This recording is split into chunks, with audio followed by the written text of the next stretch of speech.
మరో కొత్త నోటిఫికేషన్తో మీ ముందుకు. మనకైతే ఇస్రో నుండి ఒక నోటిఫికేషన్ అయితే విడుదలైందండి. మరి ఈ నోటిఫికేషన్కి సంబంధించి మొత్తం ఎన్ని ఖాళీలు ఉన్నాయి, ఈ ఖాళీలకు సంబంధించి అప్లికేషన్స్ ఎప్పటి నుండి ప్రారంభమవుతుంది, ఎవరెవరు అర్హులు, ఏజ్ ఎంత ఉండాలి, ఫీజు ఎంత ఉంటుంది, ఎంపిక ఎలా జరుగుతుంది, దీనికి సంబంధించిన పూర్తి సమాచారాన్ని మన వీడియోలో తెలుసుకుందాం. Hi hello welcome to T1 academy. నేను మీ ఆజాద్.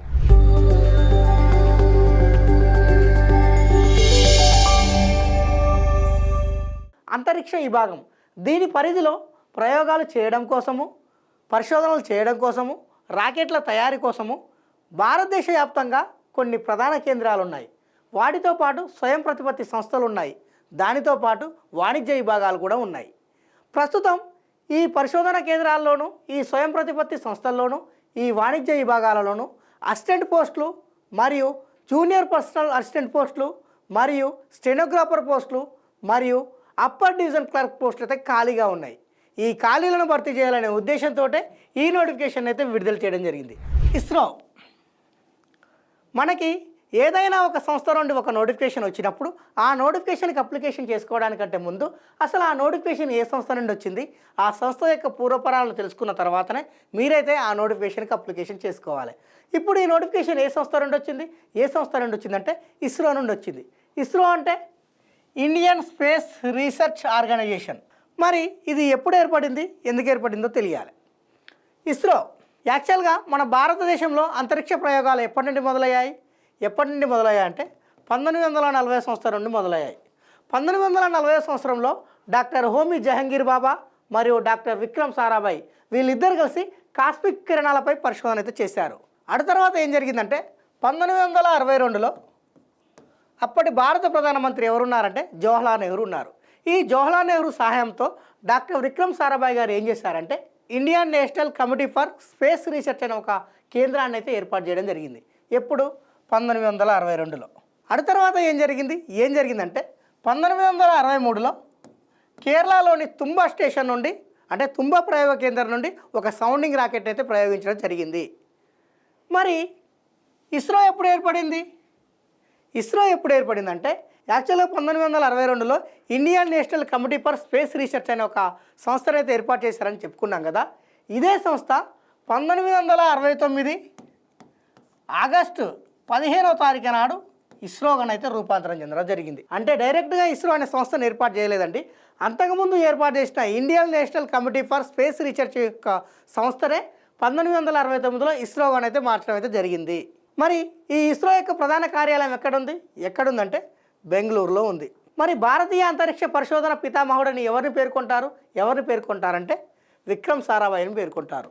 మరి ఇంతకీ ఇస్రోని ఎందుకు ఏర్పాటు చేశారంటే యాక్చువల్గా 1960 ప్రాంతంలో అంటే 1960 ప్రాంతాలలో మారుమూల గ్రామాలు ఏవైతే ఉన్నాయో ఈ గ్రామాలలో టెలిఫోన్ సౌకర్యం చాలా తక్కువగా ఉంది, మొబైల్ సౌకర్యం చాలా తక్కువగా ఉంది, రేడియో సౌకర్యాలు కూడా చాలా తక్కువగా ఉన్నాయి.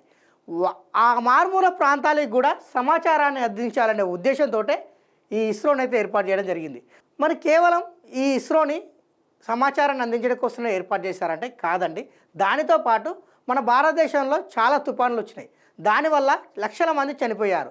ఇలా తుఫాన్ల రాకను ముందే పసిగట్టి అక్కడ సంక్షేమ చర్యలు చేపట్టాలనే ఉద్దేశంతో ఈ ఇస్రోని అయితే ఏర్పాటు చేయడం జరిగింది. మరి ఇంకా దేనికోసం ఏర్పాటు చేశారు ఈ ఇస్రోని, ఎందుకు ఏర్పాటు చేశారంటే మనం ఏదైనా రాకెట్లను పంపాలంటే విదేశీయుల మీద ఆధారపడి పనిచేస్తున్నాం. కాబట్టి మనం విదేశీయుల మీద ఆధారపడి పని చేయకుండా మనకంటూ ఒక సొంతంగా తయారు చేసే కేంద్రం ఉండాలనే ఉద్దేశంతో ఈ ఇస్రోని అయితే ఏర్పాటు చేయడం జరిగింది. నోటిఫికేషన్ విషయానికి వచ్చేసరికి ఏ పోస్టులు ఖాళీగా ఉన్నాయంటే assistants, junior personal assistants, upper division clerk, stenographers ఈ పోస్ట్ అయితే ఖాళీగా ఉన్నాయి. మరి మొత్తం ఎన్ని ఖాళీగా ఉన్నాయంటే 244 పోస్టులు అయితే ఖాళీగా ఉన్నాయి. మరి ఈ 244 పోస్టులు ఎక్కడెక్కడ ఖాళీగా ఉన్నాయంటే మనం ఇందాక చెప్పుకున్నట్లు ప్రయోగ కేంద్రాల్లోనూ, స్వయం ప్రతిపత్తి సంస్థల్లోనూ, వాణిజ్య విభాగాల్లోనూ ఈ 244 ఖాళీలు అయితే ఉన్నాయి. మరి ఏ జోన్లో ఎన్ని ఖాళీలు ఉన్నాయంటే అసిస్టెంట్ పోస్ట్ విషయానికి వచ్చేసరికి అహ్మదాబాద్ జోన్లో మొత్తం ఖాళీలు వచ్చేసి 27 ఖాళీలు ఉన్నాయి. అదే బెంగళూరు జోన్లో వచ్చేసి 26 ఖాళీలు ఉన్నాయి. మన హైదరాబాద్ జోన్ విషయానికి వచ్చేసరికి మొత్తం ఖాళీలు వచ్చేసి 13 ఖాళీలు ఉన్నాయి. అదే మహేంద్రగిరి జోన్కి వచ్చేసరికి మొత్తం ఖాళీలు వచ్చేసి 7 ఖాళీలు ఉన్నాయి. అదే న్యూఢిల్లీ జోన్కి సంబంధించి మొత్తం వచ్చేసి ఒక ఖాళీ ఉన్నది. అదే శ్రీహరికోట జోన్కి సంబంధించి మొత్తం ఖాళీలు వచ్చేసి 32 ఖాళీలు అయితే ఉన్నాయి. అదేవిధంగా తిరువనంతపురం జోన్కి సంబంధించి మొత్తం అసిస్టెంట్ ఖాళీలు వచ్చేసి 6 ఖాళీలు అయితే ఉన్నాయి. ఈ ఖాళీలన్నీ కూడా కేవలం అసిస్టెంట్ పోస్టుకు సంబంధించిన ఖాళీలు మాత్రమే అండి. అంటే అసిస్టెంట్ పోస్టుకు సంబంధించి వివిధ జోన్లో మొత్తం ఎన్ని ఖాళీలు ఉన్నాయంటే 113 ఖాళీలు అయితే ఉన్నాయి. దీనిలోనే మరో పోస్ట్ అయిన జూనియర్ పర్సనల్ అసిస్టెంట్ పోస్ట్. మరి ఈ జూనియర్ పర్సనల్ అసిస్టెంట్ పోస్టులు ఎన్ని ఖాళీగా ఉన్నాయంటే అహ్మదాబాద్ జోన్ విషయానికి వచ్చేసరికి 21 ఖాళీలు ఉన్నాయి. అదే బెంగళూరు జోన్ విషయానికి వచ్చేసరికి 19 ఖాళీలు ఉన్నాయి. అదే హసన్ జోన్ విషయానికి వచ్చేసరికి 2 ఖాళీలు ఉన్నాయి. అదే హైదరాబాద్ జోన్ విషయానికి వచ్చేసరికి 2 ఖాళీలు ఉన్నాయి. అదే మహేంద్రగిరి జోన్కి వచ్చేసరికి 2 ఖాళీలు ఉన్నాయి. అదే శ్రీహరికోట జోన్కి వచ్చేసరికి 14 ఖాళీలు ఉన్నాయి. అదే తిరువనంతపురం జోన్కి సంబంధించి మొత్తం ఖాళీలు వచ్చేసి 21 ఖాళీలు. టోటల్ వచ్చేసి 81 ఖాళీలు అయితే ఉన్నాయి. ఏ పోస్టుకు సంబంధించి ఇవి? జూనియర్ పర్సనల్ అసిస్టెంట్ పోస్టుకు సంబంధించి. దీనిలోనే మరో పోస్ట్ అయినా అప్పర్ డివిజన్ క్లర్క్స్. మరి ఈ పోస్టుకు సంబంధించి మొత్తం ఎన్ని ఖాళీలు ఉన్నాయంటే బెంగళూరులో వచ్చేసి 22 ఖాళీలు ఉన్నాయి. కేవలం ఈ అప్పర్ డివిజన్ క్లర్క్స్ అనేది కేవలం బెంగళూరు ప్రధాన కేంద్రంలో మాత్రమే ఖాళీగా ఉన్నాయి. అవి కూడా 22 ఖాళీలు మాత్రమే ఉన్నాయి. మరి ఈ పోస్టులకు అప్లికేషన్ చేసుకోవాలంటే ఎడ్యుకేషనల్ క్వాలిఫికేషన్ విషయానికి వచ్చేసరికి అసిస్టెంట్ పోస్టుకు మరియు అప్పర్ డివిజన్ క్లర్క్ పోస్టుకు సంబంధించి ఒక విధంగా ఎడ్యుకేషనల్ క్వాలిఫికేషన్ ఉన్నాయి. అదే జూనియర్ పర్సనల్ అసిస్టెంట్కి సంబంధించి స్టెనోగ్రాఫర్కి సంబంధించి మరో విధంగా ఎడ్యుకేషనల్ క్వాలిఫికేషన్ అయితే ఉన్నాయి. ఇప్పుడు మనం అసిస్టెంట్ మరియు అప్పర్ డివిజన్ క్లర్క్ పోస్ట్కి అప్లికేషన్ చేసుకోవాలంటే ఎటువంటి ఎడ్యుకేషనల్ క్వాలిఫికేషన్ కావాలో తెలుసుకుందాం. ఎవరైతే ఈ అసిస్టెంట్ లేదా అప్పర్ డివిజన్ క్లర్క్ పోస్ట్కి అప్లికేషన్ చేసుకోవాలనుకుంటారో వాళ్ళు ఖచ్చితంగా ఏదైనా గుర్తింపు పొందిన యూనివర్సిటీ నుండి డిగ్రీని అయితే క్వాలిఫై కావాలి. కేవలం డిగ్రీ క్వాలిఫై అయితే సరిపోతుందా అంటే కాదండి. కనీసం 60% మార్కులతో అయితే డిగ్రీ క్వాలిఫై కావాలి. అంటే కనీసం 60% మార్కులతోటి ఏదైనా గుర్తింపు పొందిన యూనివర్సిటీ నుండి డిగ్రీ క్వాలిఫై అయిన వాళ్ళందరూ కూడా ఈ అసిస్టెంట్ మరియు అప్పర్ డివిజన్ క్లర్క్ అనే పోస్ట్కి అయితే అప్లికేషన్ చేసుకోవచ్చు. అదే జూనియర్ పర్సనల్ అసిస్టెంట్ పోస్ట్కు మరియు స్టెనోగ్రాఫర్ పోస్ట్కు అప్లికేషన్ చేసుకోవాలంటే ఎటువంటి ఎడ్యుకేషనల్ క్వాలిఫికేషన్ కావాలంటే ఎవరైతే ఈ జూనియర్ పర్సనల్ అసిస్టెంట్ పోస్టుకు కానీ లేదా స్టెనోగ్రాఫర్ పోస్టుకు కానీ అప్లికేషన్ చేసుకోవాలనుకుంటారో వాళ్ళు ఖచ్చితంగా ఏదైనా గుర్తింపు పొందిన యూనివర్సిటీ నుండి కనీసం 60% మార్కులతోటి డిగ్రీని అయితే క్వాలిఫై కావాలి. కేవలం డిగ్రీ క్వాలిఫై అయితే సరిపోతుందా అంటే కాదండి.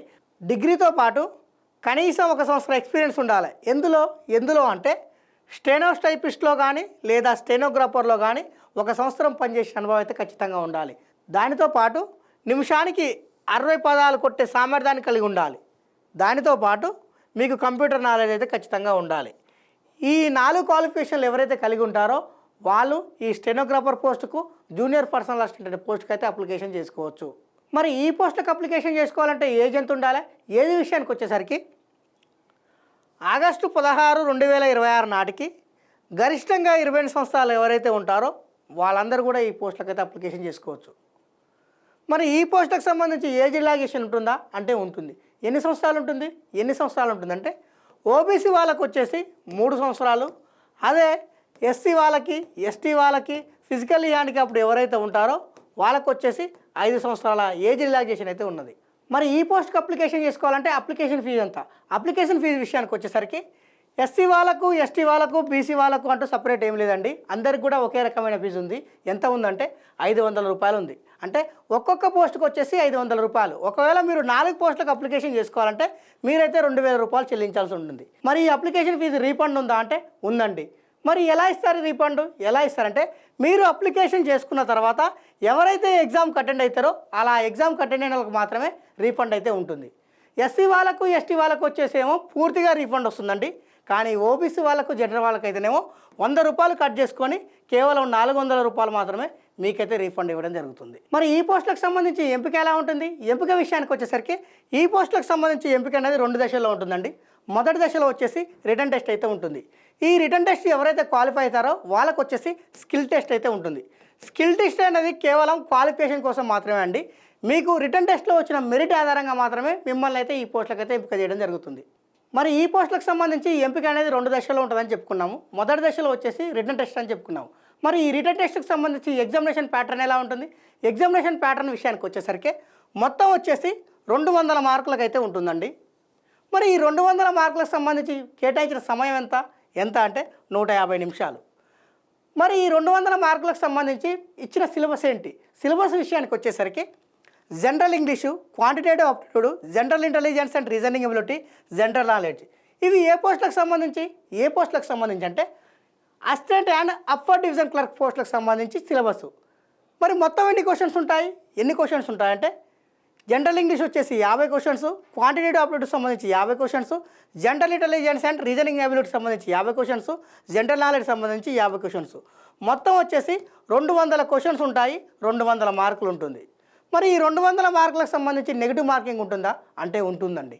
అదే జూనియర్ పర్సనల్ అసిస్టెంట్ పోస్టు లేదా స్టెనోగ్రాఫర్ పోస్టుకు సంబంధించి ఎగ్జామినేషన్ ప్యాటర్న్ ఎలా ఉందంటే ఎగ్జామినేషన్ ప్యాటర్న్ విషయానికి వచ్చేసరికి మొత్తం మార్కులు వచ్చేసి 200 మార్కులు, మొత్తం క్వశ్చన్స్ వచ్చేసి 200 క్వశ్చన్స్. ఈ 200 మార్కులకు 200 క్వశ్చన్స్కి కేటాయించిన సమయం ఎంత అంటే 150 నిమిషాలు. మరి దీనికి సంబంధించి సిలబస్ ఏంటి? సిలబస్ విషయానికి వచ్చేసరికి English language and comprehension, general intelligence and reasoning ability, quantitative aptitude and general knowledge. మరి ఇంగ్లీష్ లాంగ్వేజ్ అండ్ కాంప్రిహెన్షన్ సంబంధించి మొత్తం వచ్చేసి 100 క్వశ్చన్స్, 100 మార్కులు, జనరల్ ఇంటెలిజెన్స్ అండ్ రీజనింగ్ ఎబిలిటీకి సంబంధించి 50 questions, 50 marks, quantitative aptitude and general knowledge సంబంధించి 50 questions, 50 మార్కులు. మరి దీనికి సంబంధించి నెగిటివ్ మార్కింగ్ ఉంటుందా అంటే ఉంటుంది. మరి ఎంపిక అనేది 2 దశలు అని చెప్పుకున్నాం. అందులో మొదటి దశ వచ్చేసి రిటర్న్ టెస్ట్ అని చెప్పుకున్నాం. ఈ రిటర్న్ టెస్ట్లో ఎవరైతే మెరిట్ సాధిస్తారో వాళ్ళకు వచ్చేసి స్కిల్ టెస్ట్ అయితే ఉంటుంది. మరి స్కిల్ టెస్ట్ ఎలా ఉంటుందంటే మొత్తం వచ్చేసి 100 మార్కులకు అయితే ఉంటుంది. ఈ 100 మార్కులకు కేటాయించిన సమయం ఎంత అంటే 75 నిమిషాలు. మరి ఈ 100 మార్కుల్లో ఏమేమి ఉంటాయంటే ఎంఎస్ వర్డ్కి సంబంధించి ఉంటుంది, ఎంఎస్ ఎక్సెల్ సంబంధించి ఉంటుంది, ఎంఎస్ పవర్ పాయింట్కి సంబంధించి ఉంటుంది. ఈ మూడింటికి సంబంధించి 100 మార్కులు అయితే కేటాయించారు. మీరు కేటాయించిన సమయం వచ్చేసి 75. కేవలం ఇది క్వాలిఫై మాత్రమే అండి, దీనిలో అయితే మెరిట్ తీయరు. మీకు రిటర్న్ టెస్ట్లో వచ్చిన మార్కుల ఆధారంగా మాత్రమే మిమ్మల్ని అయితే ఈ పోస్టులకు ఎంపిక చేయడం జరుగుతుంది. మరి ఈ పోస్టులకు సంబంధించి ఎగ్జామినేషన్ సెంటర్స్ ఎక్కడెక్కడ ఇచ్చాడంటే భోపాల్, భువనేశ్వర్, చండీగఢ్, చెన్నై, డెహ్రాడూన్, ఢిల్లీ, అహ్మదాబాద్, బెంగళూరు, ఎర్నాకుళం, గోరఖ్పూర్, గురుగ్రామ్, గౌహతి, హైదరాబాద్, ఇండోర్, జైపూర్, జమ్మూ, జోధ్పూర్, కాన్పూర్, కవరత్తి, కోల్కతా, లక్నో, మంగళూరు, ముంబై, మైసూరు, నాగపూర్, పాట్నా, పోర్ట్ బ్లేయర్, పూణే, రాయ్పూర్, రాంచీ, షిల్లాంగ్ వీటినైతే ఎగ్జామినేషన్ సెంటర్గా పేర్కొనడం అయితే జరిగింది. అంటే మన హైదరాబాద్ జోన్కి సంబంధించి కేవలం హైదరాబాద్ను మాత్రమే మనకైతే ఎగ్జామినేషన్ సెంటర్గా ఇవ్వడం అయితే జరిగింది. ఇలాంటి ముఖ్యమైన అప్డేట్స్ కోసం సబ్స్క్రైబ్ చేసుకోండి T1 అకాడమీ.